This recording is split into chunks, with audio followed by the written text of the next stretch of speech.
Welcome to Nadia's Kitchen Creations. This week I'm making arugula with an apricot filling. Tart apricot, you can just use a regular Turkish. For this recipe, you'll need 1 cup of chopped apricots. I used a tart apricot. You can just use a regular Turkish apricots that you find in the store. 1.5 cups of water. So just chop those up and put them in a small pot. 1/4 teaspoon with 1.5 cups of water. You'll also need a 1/4 teaspoon of vanilla, 1 teaspoon of cinnamon, a 1/4 cup of brown sugar, and approximately 1/4 teaspoon of nutmeg.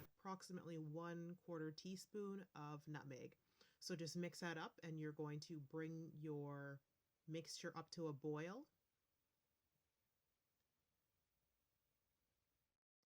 So just mix that up and you're going to bring your mixture up to a boil throughout this process. So when it comes to a boil, bring it down to a low simmer. And when that mixture comes to a boil, just give that another stir, and you're going to be stirring it on and off throughout this process. So when it comes to a boil, bring it down to a low simmer, 25 minutes. And you want to evaporate almost all of the liquid.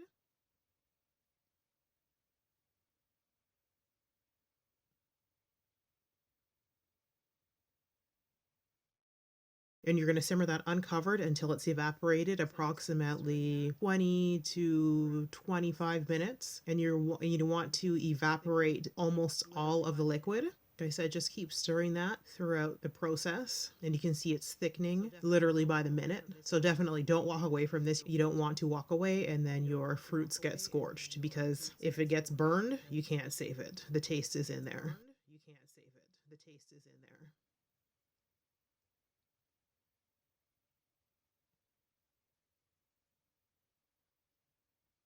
And then when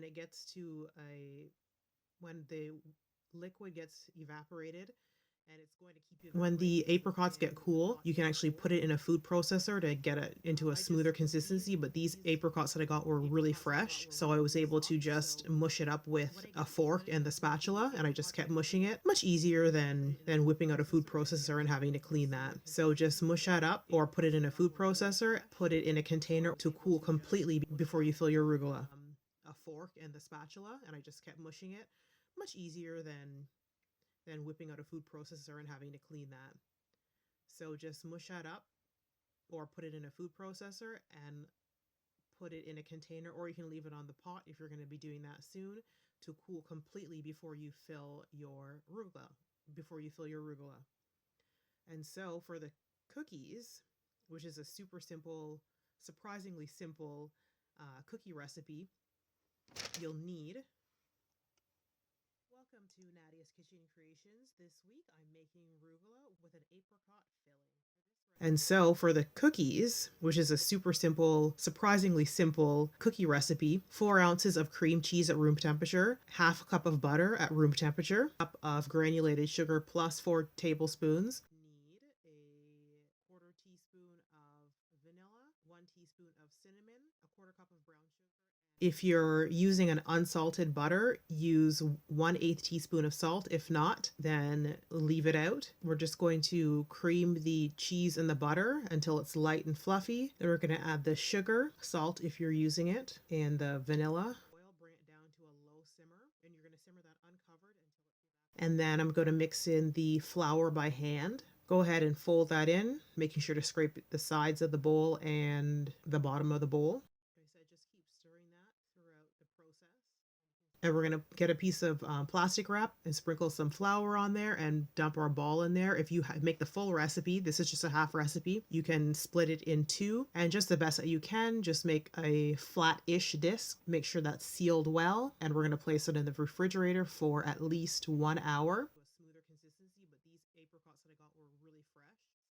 Before you go, I would love it if you would subscribe to Nadia's Kitchen Creations. Don't forget to click that notification button so you know when I put out a new cooking video. For the full recipe of the arugula with the apricot filling, you can head on over to nadiadonella.com, where you can get the full and printable recipe. Simple cookie recipe: 4 ounces of cream cheese at room temperature, 1/2 cup of butter at room temperature, 1/8 cup of granulated sugar plus 4 tablespoons. If you're I'm going to go ahead and divide that dough in half. So you'll need some extra flour. To help me guide it, I just used a 9-inch pie plate. If you are not lucky enough to roll out a perfect circle, but if you are, that's awesome. And you don't have to use that. That's just a guide. And your dough will be a little firmer at this point. You want to take it out of the fridge for about 10 to 15 minutes before you start rolling it, so it's not super, super hard, but you don't want it to come back to room temperature. So just go ahead and roll it out to a 9-inch circle. And you don't have to do this, but trim it up to a circle as best that you can. You can just make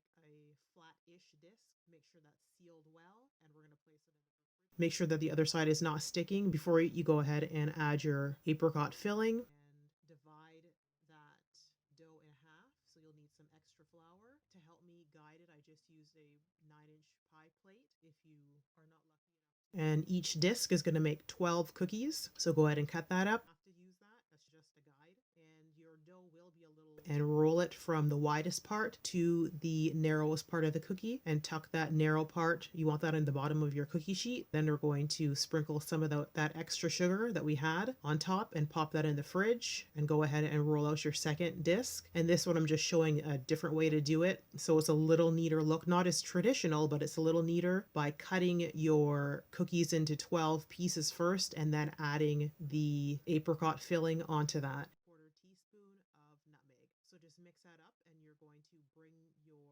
mixture up to a boil. And when that mixture comes to a boil, just give that another stir, and you're going to be stirring it on and off throughout this process. So when it comes to and then going ahead and rolling it, and then we'll just add that apricot filling to each cookie, roll them up, and again sprinkle the extra sugar on top. And you should place your cookies in the fridge for about a half an hour before you put them in a preheated oven of 350 degrees Fahrenheit, baking them for approximately 15 to 20 minutes until they're nice and golden brown, and let them cool completely on a wire rack before you serve them or wrap them up for transport to your holiday party. And that is it. That's a really simple recipe and a really tasty recipe. You can go ahead and use a nut filling or any other kind of jam filling, dried fruit. Some people like to put chocolate or Nutella. Anything like that would go great in these cookies. Thank you so much for watching Nadia's Kitchen Creations, and I will see you in the next one.